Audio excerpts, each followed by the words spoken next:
जो लोग कमेंट्स करके और मैसेज करके ये सवाल कर रहे थे कि क्या सम्मो सायरा सत्तानी से डर गई, इसी वजह से सम्मो का वीडियो नहीं आ रहा है। और सम्मो जो है जो हक की लड़ाई लड़ रही थी, हमारी मैडम जी ने उन्हें की भी जबान को बंद कर दिया है। जिस तरह से और यूट्यूबर को धमकी मिली थी, क्या उसी तरह से सम्मो सिस्टर को भी धमकी मिली है। तो यहाँ पर मैं एक बात बता दूं कि देखिए, कोई किसी से नहीं डरता है, कोई किसी का खाता नहीं है, किसी के भी अंदर इतना दम नहीं है जो किसी को चुप करवा दे या फिर उसे खामोश करवा दे। कोई किसी का खरीदा हुआ नहीं है, कोई किसी का बेचा हुआ नहीं है। और फिर जहाँ बात हक की आती है, उस सच को सामने लाने में इंसान को थोड़ा सा टाइम तो लगता है, पर जब वो सच सामने आता है तो जो लोग आज के दिन में सवाल उठा रहे हैं, जो आज के दिन में गलत कमेंट्स कर रहे हैं, जो आज के दिन में सम्मो को या फिर सम्मो का साथ देने वाले यूट्यूबर को या फिर जो उनको सपोर्ट कर रहे हैं या फिर जो उनके फैन लॉग्स हैं, जो उन्हें बुरा बोल रहे हैं, कल वो इंशाल्लाह अपनी मुंह की ज़रूर खाएंगे। देखिए सम्मो सिस्टर ने क्या मुंह तोड़ जवाब दिया है हमारी मैडम जी को, आपकी अक्का को और शीला भाई को, कि सुनने के बाद आपकी अकल जो है वो दंग रह जाएगी कि क्या कोई इस तरह से भी किसी की जबान बंद कर सकता है। क्या कोई इस तरह से भी किसी को चुप करा सकता है कि अगर जब बात अपनी इज्जत पर आई तो हमारी मैडम जी जो हैं वो इस हद तक चली जाएंगी, ये कभी भी सोचा नहीं था। और ये बात बहनों बहमो गुमान में भी नहीं थी। पर जैसा कि कहते हैं कि माँ मरती है तब मौसी जीती है, और लोग जो है माँ और खाला में कोई फ़र्क महसूस नहीं करती हैं। क्योंकि जब पता चलता है ये उसकी बहन है या फिर ये फला की बहन है और ये उसकी मौसी है या फिर ये इसकी खाला है या फिर ये इसकी आंटी है, तो यहाँ पर शक की कोई गुंजाइश ही नहीं रहती। तो मैं अपने उन भाई और बहनों को जो मुझसे ये सवाल कर रहे थे कि आपकी सम्मो सिस्टर कहाँ चली गई, क्या वो अब आएंगी या नहीं, तो फिर वो उन भाई बहनों के लिए मेरी आज की ये रिकॉर्डिंग है। कि मैं इस साली शीलाबाई से डर गई। वो ये इस शीलाबाई इतनी थर्ड क्लास से मैं डर जाऊं। आपको तो पहले से बताई थी, थोड़ा काम में बिजी थी तो वो तो चल रहा था। उसके बाद बीच में क्या हुआ, इतने फोन मैंने एक कैंसर पेशेंट के लिए जब एक फोन नंबर छोड़ा था, तो वो तो ऐसा घुमा घुमा फोन नंबर और ऐसे ऐसे नमूने मिल गए मेरे को, मैं क्या बोलूं आपको।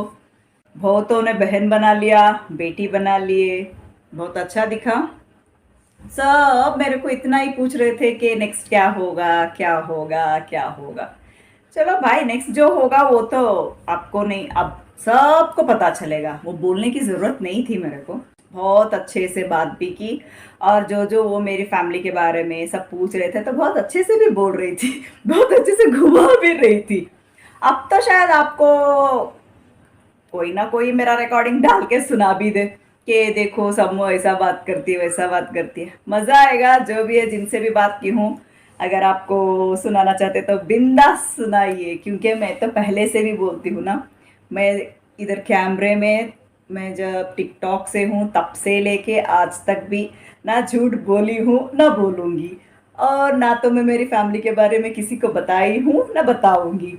मगर ये क्या है, मालूम, घुस जाते हैं, हे मेरी बहन बनाने के बाद अपने आप को मैं ये वो मतलब ऐसा ऐसा घुमाए ना, अच्छा लगा। क्योंकि देखो, जब मैं एक से बात करती हूँ तो उनका भी रिकॉर्डिंग रखती हूँ, मैंने पहले से भी आपको कहा था। क्योंकि दुनिया है भाई, दुनिया में तो इतना झूठ चलता है ना, झूठ के ऊपर ही दुनिया खड़ी है। इतना झूठ चलता है तो हम लोग को भी थोड़ा होशियार रहना है कि आगे से जो आदमी से बात कर रहे तो उसका रिकॉर्डिंग रखना जरूरी है। एक तो सोशल मीडिया पे बहन बना लेते हैं, बेटी बना लेते हैं, बनाने के बाद रहता कुछ और है, दिखाते कुछ और है। अस्सलामुअलैकुम वरहमतुल्लाहि वबरकातुहू। मैं हूं आपकी मेज़बान नाजिश खान और आप देख रहे हैं आपका अपना चैनल नूर रिएक्शन ब्लॉग।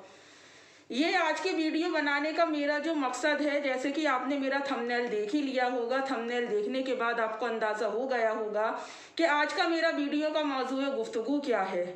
जो लोग ये सवाल कर रहे थे कि अब सम्मो कभी वापस नहीं आएगी, और लोग यूट्यूब पर आते हैं और चले जाते हैं, और जो आपकी मैडम जी हैं वो सच बोलती हैं, वो कभी झूठ का सहारा नहीं लेती हैं, तो आज के ऐसे ही भाई बहनों के लिए मैंने अपनी वीडियो बनाई है। और आप लोगों ने ऑडियो में सुन भी लिया होगा, जो वीडियो क्लिप मैंने आपके साथ सम्मो सिस्टर की छोटी सी शेयर की है, उसमें आप लोगों को ये अंदाज़ा भी हो गया होगा कि आज फिर कौन सा ऐसा बड़ा धमाका होने वाला है जो मैं आपको अपनी कल की वीडियो में बताऊंगी। और जैसे कि लोग ये सवाल कर रहे थे कि वो अब वापस नहीं आएंगी, तो मैं आपको बता दूं कि जंगल में एक ही शेर काफ़ी होता है। बहुत से मेरे भाई बहनों को इस बात की भी तकलीफ़ है कि मैं इस तरह की बात क्यों करती हूँ और मैं इस तरह के सवाल जवाब क्यों करती हूँ।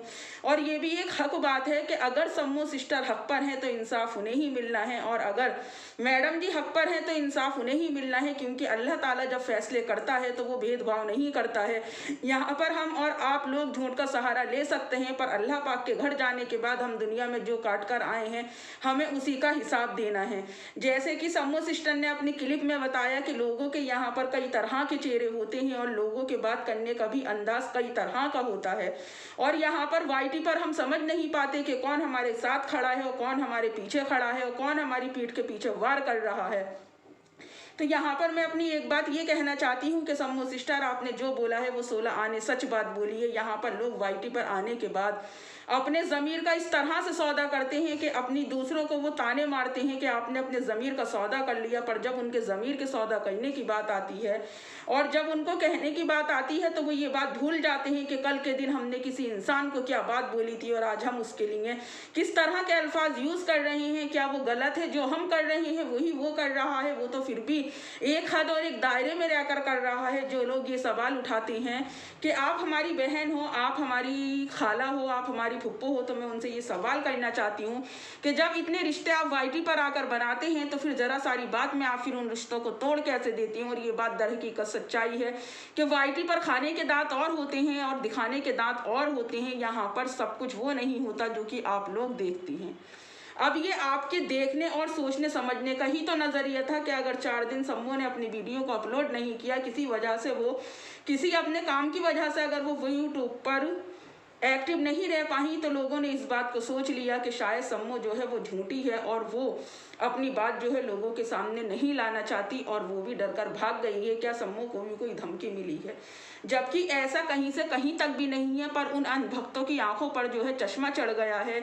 उन अंधभक्तों को देखना बंद हो गया है जो हमसे सवाल करते हैं कि अपनी खाला से, फुप्पो से, आंटी से, मामी से, चाची से, ताई से किसी ने भी एक दिन ये सवाल किया है कि आज जुम्मे के दिन ताई नकली नाखून लगाकर आप कौन सी इबादत करेंगी, कौन सी नमाज पढ़ेंगी, आप कौन से सजदे करेंगी? कुरान मोबाइल पर लगाकर लोगों को गुमराह करने वाली मेरी अपनी मैडम जी से ये सवाल है कि आज तो जुम्मा था और फिर जुम्मे के बाद में भी क्या आपने नमाज पढ़ी? क्या आपने नाखूनों को उतार कर कुरान की तिलावत की? मेरा ये आपसे सवाल है, इसका जवाब ज़रूर देना। और देखिए, जैसे कि सम्मो सिस्टर कहीं को जाने वाली नहीं है, क्योंकि ये लड़ाई जो चल रही है ये हक पर और सच पर चल रही है। इसीलिए आप बेफिक्र रहें, एक दिन ये हमारी शेरनी एक ऐसा धमाका और खुलासा करेगी कि आप लोगों की अकल जो है वो दंग रह जाएगी। बस थोड़े टाइम का आप सब्र कीजिए। यहाँ पर फिर मैं ये कहना चाहूँगी कि अगर मैडम जी सच्ची हैं तो फैसला वाकई अल्लाह उनके हक में करेगा, और यहाँ पर अगर सम्मो सिस्टर सच्ची हैं तो फैसला उनके ही हक में होगा। और दूसरी बात ये, जो लोग ये कहते हैं, अब आप ये देख लीजिए कि ये किस तरह की अपनी ज़िंदगी जी रही हैं, किस तरह की अपनी ज़िंदगी गुजार रही हैं। क्या ये भी हाफ स्लीव्स पैंट पहनकर सम्मो सिस्टर की नकल कर रही हैं, सम्मो सिस्टर की चीटिंग कर रही हैं? जबकि ये तो अपने आप को बहुत पुराना डिज़ाइनर कहती हैं। ये उस ज़माने से डिज़ाइनिंग करती थी जिस ज़माने में लोग डिज़ाइनर का मतलब भी नहीं समझते थे। फिर रमज़ानों में इतनी इबादत करने के बाद, वो चाहे झूठी थी या सच्ची थी ये तो अल्लाह रब्बुल इज़्ज़त ही जानता होगा, पर इतनी इबादत दिखाने के बाद, पूरे महीने के रोज़े रखने के बावजूद आज आप देख रही हैं ये जैसा कि कहती हैं कि मैं कभी नहीं बदल सकती। अपनी इस तरह की हरकतें करके, अपनी इस तरह की बातें करके वाकई आपने ये साबित कर दिया कि आप कभी नहीं बदल सकती। आपने ये नाखून लगाए किसके लिए लगाए? किसी पब्लिक को दिखाने के लिए। अपने बालों का आपने जो कुछ भी ट्रीटमेंट करवाया वो किस लिए करवाया? ताकि पब्लिक आपसे इम्प्रेस हो।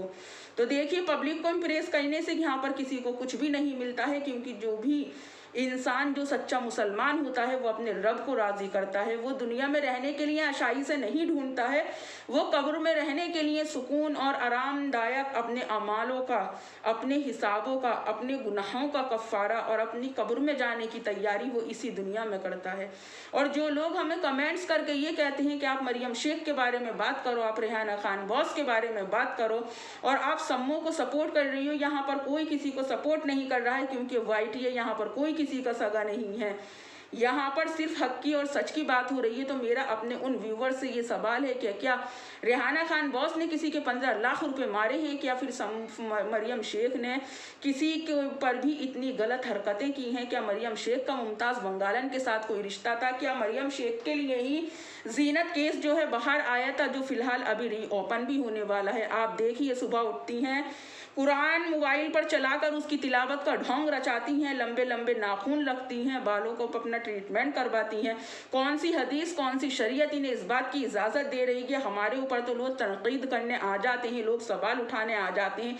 क्या किसी भाई बहन ने जाकर इनसे ये सवाल किया है कि ये कौन सी दोगली ज़िंदगी जी रही है, जिस ज़िंदगी को ये अपनी ज़िंदगी मान रही हैं?